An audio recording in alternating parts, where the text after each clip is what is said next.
morning. A dozen elected leaders in Laurel County are asking the FBI to investigate the death of Doug Harless. And a water issue update and an estimate of when several new businesses will open were discussed in the Hazard Perry County Chamber of Commerce meeting. Dedicated to Eastern and Southern Kentucky, this is WYMT Mountain News This Morning. Welcome to Mountain News This Morning. I'm Naylee Green here with you on this Wednesday, February 25th. The time is now 6:29, and let's check in with meteorologist Megan Duswell for a look at your forecast this morning. Megan, I know we've set it up a ton this morning, but today is just Monday 3.0, and I hope the rest of the week just isn't Monday 4.0, Monday 5.0. Yeah, hopefully we wake up a little bit better tomorrow. But the good news is the forecast is starting to improve tomorrow. So even if we're not feeling that way, we're starting to inch into a better forecast heading into your weekend. So let's talk about it, starting off this morning with a wintry mixed chance. Now, most Kentucky counties are looking at that rain, but as we head towards Virginia, those temperatures are in a mixture of the low to mid 30s, which is why we're kind of watching that mixture. That'll clear out as we're heading into the later morning hours. Some slight chances for rain hanging on, but in terms of those temperatures, this is why we're seeing that mixture here in the region. Talk about those 40s all over, upper 40s even for our far western counties. That warm front will get to our eastern counties, but it will not be until later. I mean, we're talking about a mixture of the mid to upper 50s for today's high temperatures. Again, a tad chillier for those in Virginia, upper 40s and low 50s. Neely. Thank you, Megan. A man died in a crash on I-75 yesterday afternoon. Kentucky State Police were called to mile marker 63 in Rockcastle County. A passenger in the car told KSB the driver, Rex Lovelace, pulled over to the shoulder and said he was in pain. The car then rolled off the shoulder and hit a rock wall. Lovelace died at the hospital. He was 58 years old. One person is dead after being shot in Campbell County in northern Kentucky. This happened around 3:45 yesterday morning. Police say they got a report of a possible burglary and found Jared Stirrup Sr. with a gunshot wound. Responders took him to the hospital where he died. Police have not shared any suspect information, but they are calling the incident isolated, saying there is no threat to the public. A weekend fire damaged Logan Elementary in West Virginia. School officials believe an old intercom system might have sparked the fire. Students and teachers salvaged supplies and are moving to Logan Middle School. Officials expect it to take a while before the elementary school will be ready again for students. The Hazard Kentucky State Police Post has responded to at least 2 deadly house fires in just this month, and we've covered several others in the region this winter. The increase in deadly fires has folks on alert.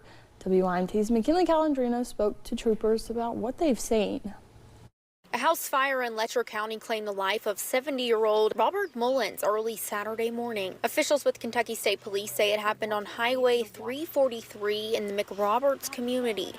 Troopers along with first responders arrived at the residence to find that it was fully engulfed in flames. Once crews put out the fire, that is when they found the remains of Mullins, who they believe was the only person inside the home. While officials are not sure what caused the fire, investigators do not believe any foul play is suspected. It's unlikely that we'll have a determination of what caused it, just due to the severity of the fire. Usually when we lose that much evidence, it's sometimes hard to go back in and pinpoint. This is not the only deadly fire that KSP responded to this month. On February 13th, 3 people died in a house fire in Leslie County. While the cause of these fires have not been confirmed, officials say this time of year they tend to see an increase. This time of year specifically, we do see fatal house fires increase just due to external heating sources, stuff such as using propane, kerosene heaters, things like that. Typically, when not safeguarded, can start fires. Which is why officials remind folks to be extra cautious if you are using an alternative heat source and never leave them unattended. In Letcher County, McKinley Calandrino at WYMT Mountain News. The community has started a GoFundMe for Mullins' funeral arrangements. A dozen elected leaders in Laurel County are asking the FBI to investigate the death of Doug Harless. State police say Harless was shot and killed in his home by a London police officer on December 23, 2024. KSP says officers were there just before midnight to serve a search warrant, and Harless pointed a gun at them.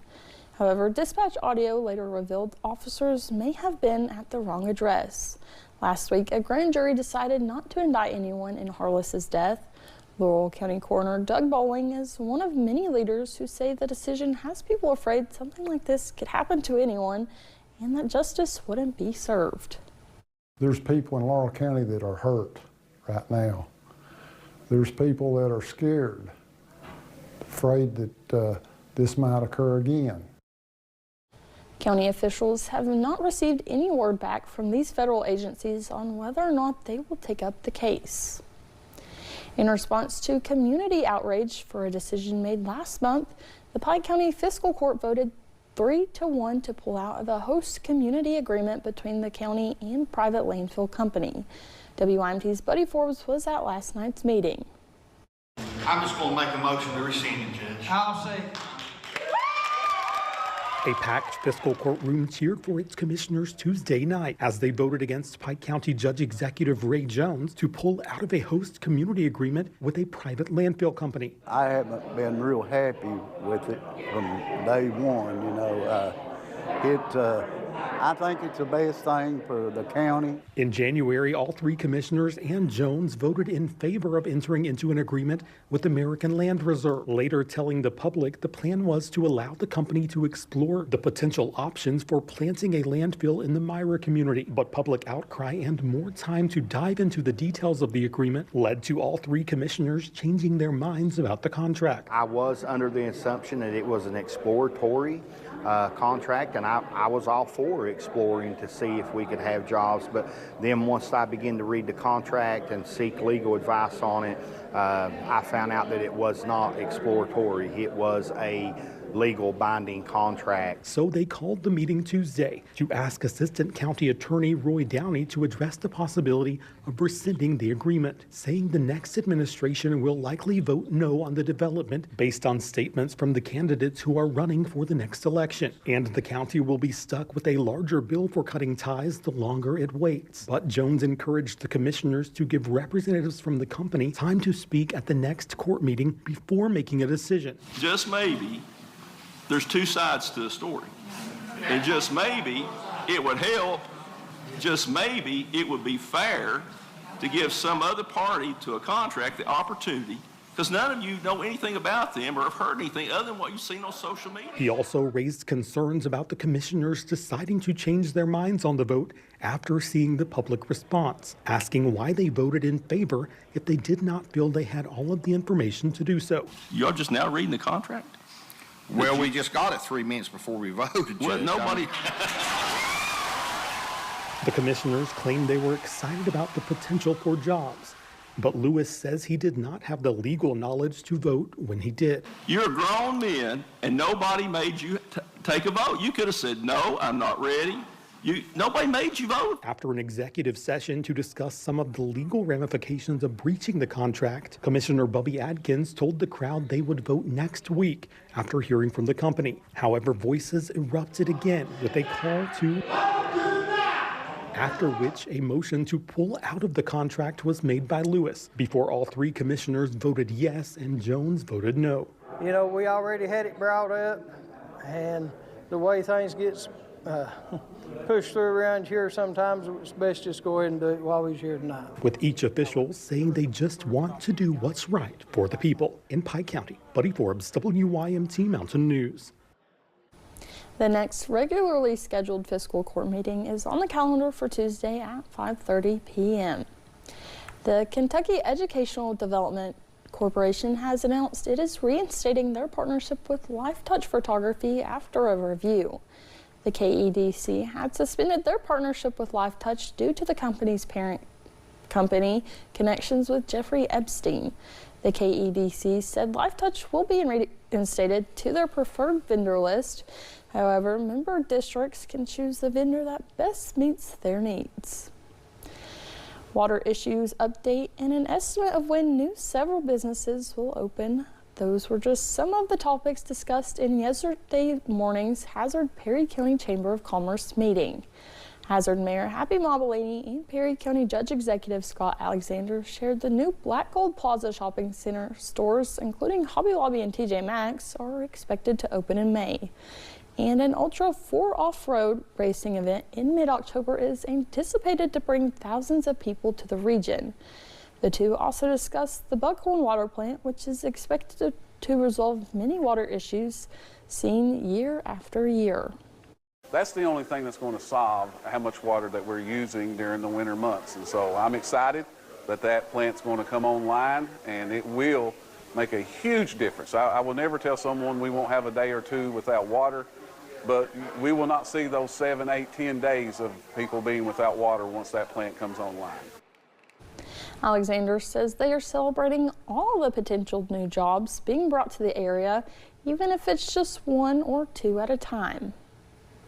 A Louisville lawmaker is looking for ways to expand Dolly Parton's Imagination Library across the entire Commonwealth. The program provides free age-appropriate books to children from birth to 5 years old. In Frankfort, a Senate committee appointed Joint Resolution 54, which looks to expand the Imagination Library. Louisville Democrat Cassie Chamber Armstrong sponsored the measure. It directs the Department for Library and Archives and the Cabinet for Health and Family Services to work on increasing participation in the program. During yesterday's Senate hearing, educators shared the importance of early literacy in the Commonwealth. We've got to be building strong readers today, and as many of them as possible. In my local program in Russell County, 93% of all children under the age of 5 are enrolled in Imagination Library. And with that level of saturation, we expect to see major gains in reading scores, which translates to graduation, which translates to employment and success in life. Joint Resolution 54 now moves to the full Senate for consideration. And we're still watching as that warm front is making our temperatures ever so slightly warmer as we're heading out the door. Still hanging on to the mid to upper 40s for our far western counties, with our far eastern counties slowly making their way into the mid 30s this morning. We'll continue to see the warmth as we're heading into the afternoon. Our Virginia counties unfortunately won't be as lucky as the rest of us. It's going to take a little bit longer for those temperatures to warm up, but even then still looking very nice and warm for today in the upper 40s and low 50s. The rest of the region mid to upper 50s. But here's what we're looking like on satellite and radar. Still a mixture of rain and wintry mix as we're heading out the door. That'll clear out and we're looking at some sprinkles throughout the day, but overall just some showers early on the way to school and cloudy as you're heading back home. Neely. Thank you, Megan, and thank you for joining us. The time is now 6:41 and still to come on Mountain News this morning. Step into the world of Survivor for historic season 50. What's in store and why host Jeff Probst says this season is so special.